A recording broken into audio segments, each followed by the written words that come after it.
Alright everyone, welcome back to another Star Wars Galaxy of Heroes video with Fat Phil. And for today, we're going to be looking at 3 different accounts. We're going to be looking at a early game account, a mid game account, and an end game account.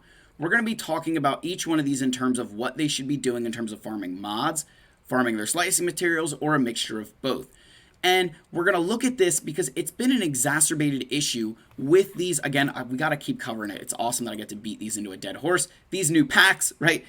How have they impacted the game? And I think they've exacerbated the issue for a lot of players of how we mod. Because if you went ahead and you bought this pack for the First Order, you got 10 relic characters into your inventory that you were not prepared to mod, and amongst other things, right? But particularly with modding, how do you react now? So this video not only is for players like that, but also just a good general guide to follow for any player, whether free to play, spending, of when your account is in this stage, here's what you want to be focusing on, and I'm going to explain why that's the case.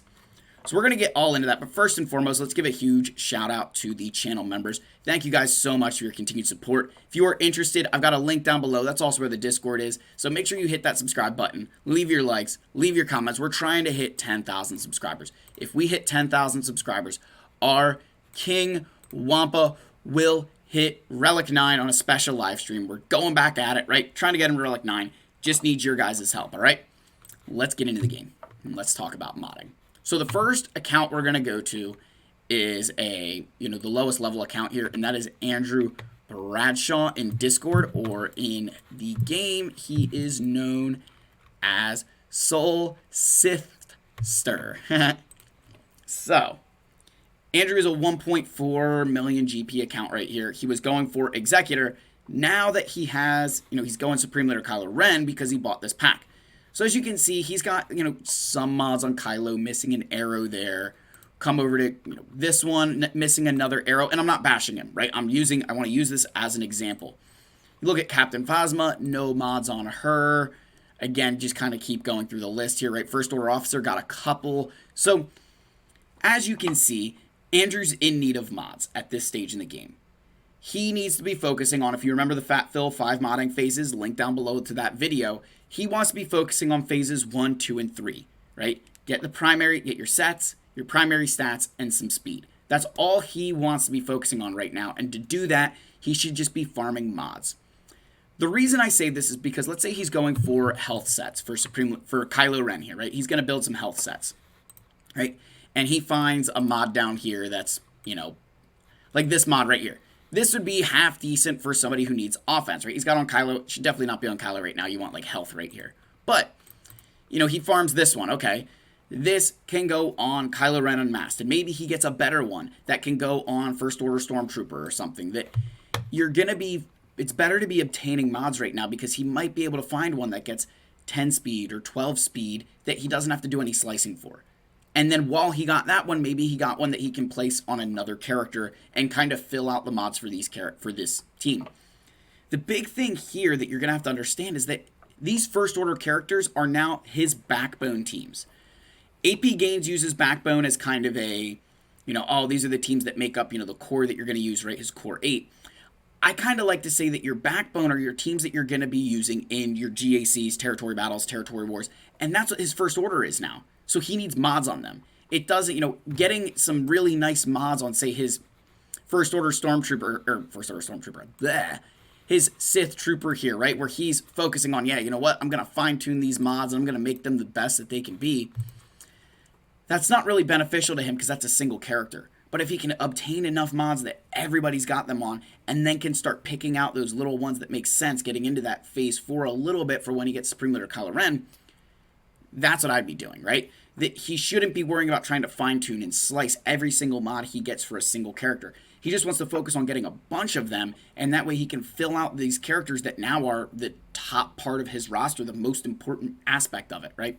So that's the first example I wanted to use for a lower level account. That, in the beginning of the game, you just need to worry about getting mods. You can't be concerned if they have 20 speed or 5 speed. You just need them, right? You're going to get lucky the longer you play this game. But at this stage, if you want to get luckier, farm more mods. Because when you're slicing, remember, there's something to shout out here, that when you're slicing a mod, let's say this one, if he goes to slice this, he could roll defense percent, protection, potency, or get a roll on speed.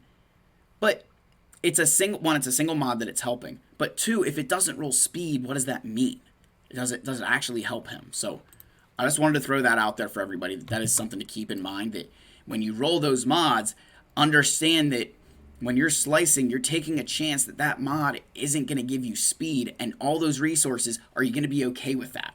So just keep that in mind, right? So that's the first one I wanted to show, right? As a early game player, just be focused on obtaining mods. So the next account I want to look at here is Exonix, or DRX in Discord. So this account here is in the mid part of the game, right? 5.5 million. Now, he's got Jabba, right? He's got a pretty good account here for 5.5 million, right? He's got a lot of good things. Now, he did buy the First Order pack, right? As you guys can see, he's got the First Order pack here, right? Got some mods on some of these characters, moving along in here, right? See, he's at least got some mods on them. So he bought this one. Now, he also went ahead and bought the Resistance pack as well. So he's got, like, Resistance Trooper down here where he doesn't have mods on them, right? His Resistance heroes, right? Missing mods. So at this stage, I'd say that this is where an account transitions to farming mods and slicing materials. And here's why. He probably doesn't need these Resistance characters to be quite as much of a backbone, because he's built up a pretty solid roster as it is. As you can see, right, he's got Jabba, Sith Eternal, got some teams in here. Like, yes, these guys have high relics now, but he's built up a pretty decent, backbone of teams already, that he's going to want to make sure he's slicing those mods. He still wants to make sure that he's getting some top-end mods for some of these characters, and that he's also obtaining mods for those ones that he doesn't yet have anything on. What he can do here, how that benefits him, is that, again, like I always tell you guys, that trickle-down modding. Now, here, he's probably moved mods around for something, right, for some event or whatever. But like this mod, right, where it's just fast, it's on Piet, that's a smart modding decision here. But let's take this one, for example. Say he gets a mod that goes to 25 speed, and he replaces it on Piet. Now, this one can go to somebody else. And then, that mod goes down there. So he wants to make sure that he's going to do a little bit of both, that he's still obtaining mods because he is missing them, and he is lacking in mods because he doesn't have them on those newer characters yet. But it's not quite as big of a deal for him if maybe they don't quite have as many mods, since he's built up this backbone of other teams already, that he might not use some of those Resistance characters in a GAC or Territory War yet. Now, I'm sure in Territory Wars he might be able to use them depending on the size of his guild, but in reality, he might not be using them in those events because he just has enough teams already. So modding them becomes secondary to, but kind of becomes equal to, yeah, you know what, I should also be ensuring that I'm still getting those higher caliber mods for characters like Jedi Knight Luke. So that's the mid game, right? In that mid game, you've got to kind of split it down the middle and figure out whether you should be doing the slicing or obtaining mods, depending on where your account is. Remember, like I was saying with Andrew's account, where Andrew isn't going to benefit as much from having a single 25 speed mod, which sounds crazy, but I will die on the hill that having two 20s or two 15s is better than having a single 20 or a single 25, because those two mods can go on two different characters, right? That they play a larger role. That having a lot of good mods is better than having a few great mods, because it's only going on one thing, right? That if you have a Piet that's 340 speed, and I have a video coming out, I'll probably release it when I'm on vacation coming up here, so just shout out for that. But big modding mistake a lot of players make. You go all in for speed on one character, and then everybody else in your roster suffers. So I want to throw it out here for an account like this. You want to kind of split it in the middle. Farm your slicing materials, farm mods, because you need both, right? You need the benefit of both of those things to succeed. Now, finally, we're going to go to an end game account, and I bet you can all guess what account I would use for this, because why not?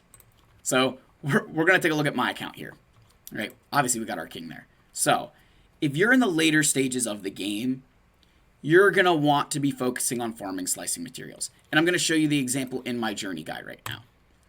I was able to mod all of my First Order characters, and I was even able to put some 6E mods on some of the more key members of these teams. I'm in a position where just obtaining a mod that has, say, 8 speed isn't really benefiting me all that much anymore.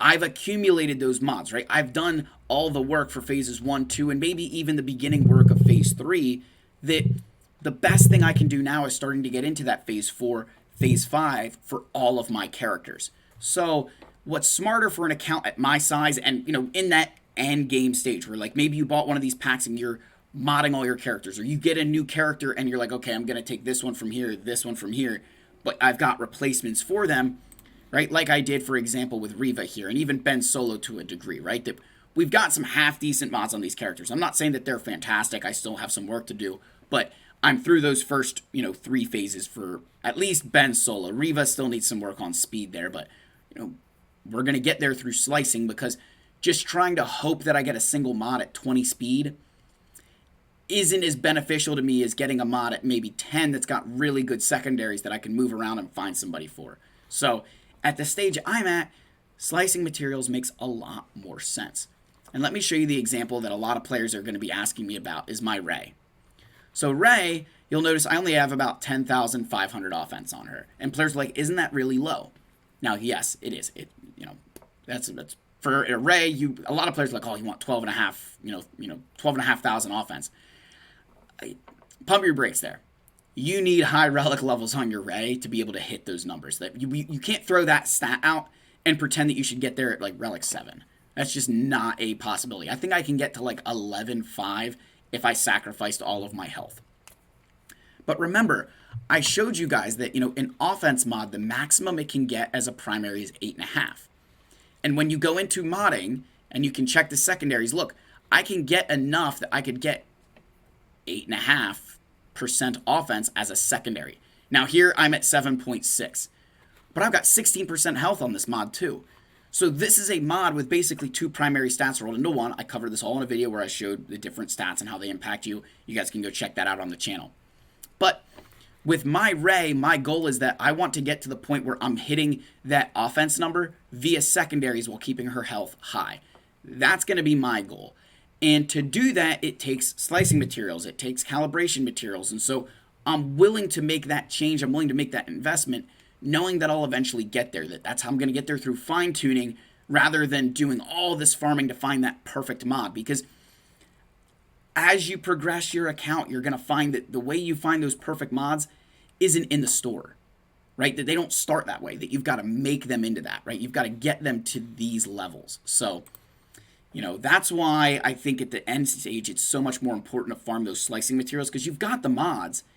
They just need more of this stat, or more of this stat, or more of that stat. So I'm going to leave it here. I think this is a good base for everybody to build from in terms of what you should be doing with your mods right now. In the early stage, remember, you want to just be accumulating mods. It's not valuable to you to try and fine-tune a character when you still need mods on your backbone, right? Because you can't afford to, if you start running out of mods, it hurts you so much. You think of those teams, because you can't just think of it in terms of like one team, right? That one team that has perfect mods. Oh, it's great. But what happens if your opponent beats that? The rest of your teams don't have mods, right? It goes downhill fast, because a lot of us can beat a team that's better modded if we know the right counter. But if you have to go through well-modded team after well-modded team after well-modded team, it can cost your opponent a lot of battles. It's actually one of the things that I've heard a lot of my opponents say about my roster, where they end up messing up, is that the rest of my roster still has pretty good mods on them, and that they start failing at that point because they can't do some of the things they would like to do because it's too fast. So I just want to throw those things out there, guys. Again, wrap it up one last time, right? Got to make sure we wrap it up for our king here, right? Early on in the game, just focus on getting your mods, right? Just focus on getting your mods. Focus on phases 1, 2, and 3, right? The mod set, the mod primary, and your speed. When you're in that middle of the game, that's when you start worrying about phase 4, while still ensuring that you're worrying. You still need to worry about your phases 1, 2, and 3, but maybe you're more worried about that phase 3, where you got to really focus on the speed. That, okay, I've got all the primaries I need. I've got the sets I need. I kind of just need that speed, so I still need to be working on some mods there.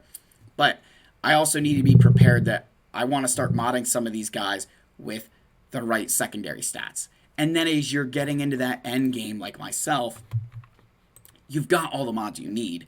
And it's just about slicing them to that point that they become, slicing them into that phase 4, phase 5, where it's finely tuned for that character. That's the video. Let me know your thoughts down below. As always, hit that subscribe button. Leave your likes, leave your comments, and if you're watching still now, go ahead. Wampa is king in the comments. I love all you. May the force be with you, and I'll see you guys in the next video. Cheers.